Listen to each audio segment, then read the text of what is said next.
Happy New Year's Day, everyone. New Year's resolutions have become a bit of a joke with a massive failure rate. But there is one resolution which I guarantee, 100% guarantee, will bless you over and over again if you put it into practice. It is, of course, being grateful. What we hear so often is having an attitude of gratitude. I wish that Thanksgiving were a whole season long, like fall or spring. It would be almost impossible to overemphasize the power of gratitude. A grateful heart, as compared to one that feels deserving or bitter or discontent, is like night and day. A grateful heart would, in fact, solve a number of today's problems. Do you imagine the looters of stores or the rioters are grateful people? Of course they're not. They're taking their unhappiness out on the world.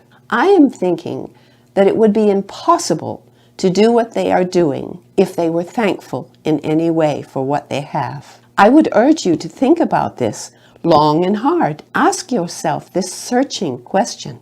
What grateful heart would rob, destroy, beat, and even murder? And this question, can you grumble and complain and whine if you are grateful? So let's examine this quality of gratitude and see how it works. Every time we notice God's kindness and generosity towards us, it should cause us to love Him more. It actually returns to God some of the affection that He has blessed us with. The word return is often used in terms of money. What kind of profit would an investment make? With gratitude, you have no greater reward because it multiplies with use. The more grateful you are, the more you are aware of what you have to be grateful for. The degree of gratitude we have and that we express may actually be very revealing as to deeper aspects of our personalities.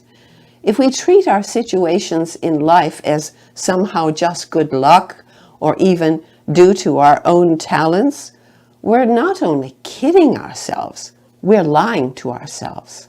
The second point about gratitude, this surprising effect of gratitude, is prevention.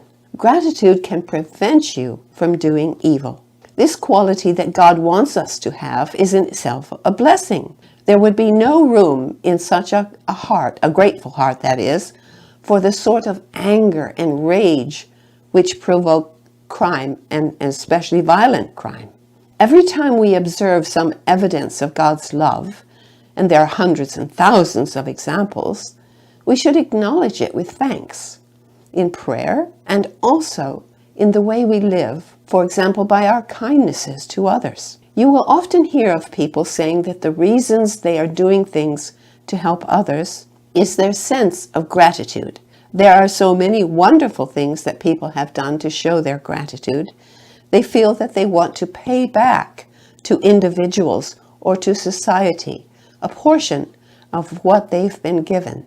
So think about paying back. Do you owe any debts? We all owe a debt to our Creator God for all that He gives us. And the third point about gratitude, thankfulness requires observation.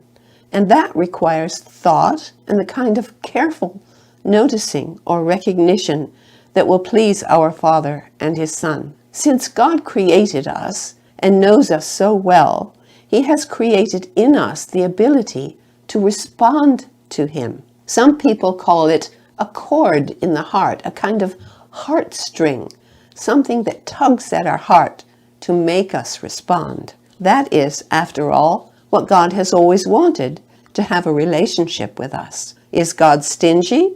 Absolutely not. We are loaded with blessings, taken for granted blessings. This is one of the experiences that most haunted me when we were in Africa with a missions team who were teaching there. We had rented a small van to take us from one village to another. In one place, we were asked if we could take a girl from this village to the next village that we were going to. When it became time to leave, the girl of 8 or 10 years old was simply brought to us. The villagers did not have transportation, so I have no idea when the girl would be able to return. Here's the thing. She had no suitcase, no toothbrush, no teddy bear, absolutely nothing except the dress she was wearing. Just think for a moment of all the stuff that you consider yours. Or, as a very wise person points out, sometimes the stuff owns you. I have another story for you, but this story is pure legend. No more biblical than Goldilocks and the Three Bears. I repeat, it's not biblical, but I think it makes a good point. Satan is real in the scriptures, but this is just a legend about him. A man found the barn where Satan kept his seeds, which he was going to plant or sow in the human heart. There were many different kinds, but the ones that Satan had the most of were the seeds of discontent and discouragement. These were more numerous than the others because Satan knew that those seeds could be made to grow almost anywhere. When Satan was asked about this, he reluctantly admitted that there was one place in which he could never get them to grow. "And where is that?" asked the man. Satan replied sadly, "In the heart of a grateful Christian." Chapter 1 of Romans lists some wicked people and what they had done to deserve to be called wicked. It's surprising to learn in verse 21, although they knew God, they did not honor him as God or give thanks to him.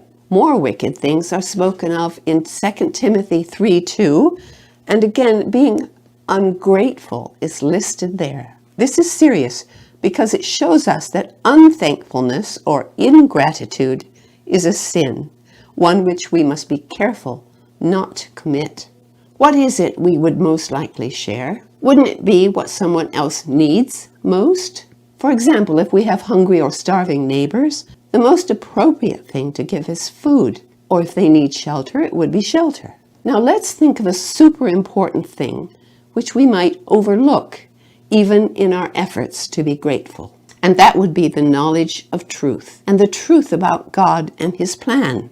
When we have something very special, we should want to share that with our friends and neighbors. Chances are that your friends have never heard of God's kingdom plan for us and for the earth. And so, if they don't know about it, they need to know, and it seems that God might expect us to tell them.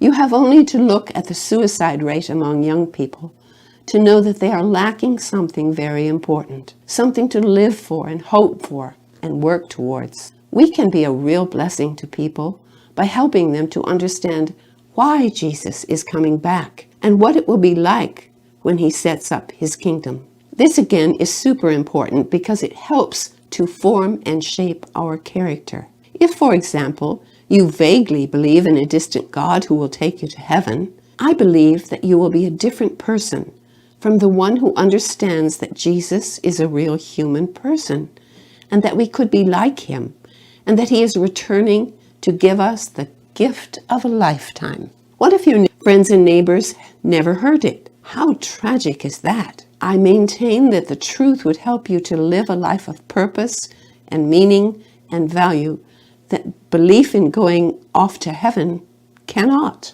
Here are some truths about gratitude. Gratitude is riches. Gratitude is a big thing because it helps us to be humble. It makes us realize that someone has given us the things we need. This is a wonderful day. I haven't seen this one before. That is such a wonderful insight that I'm going to repeat it. This is a wonderful day.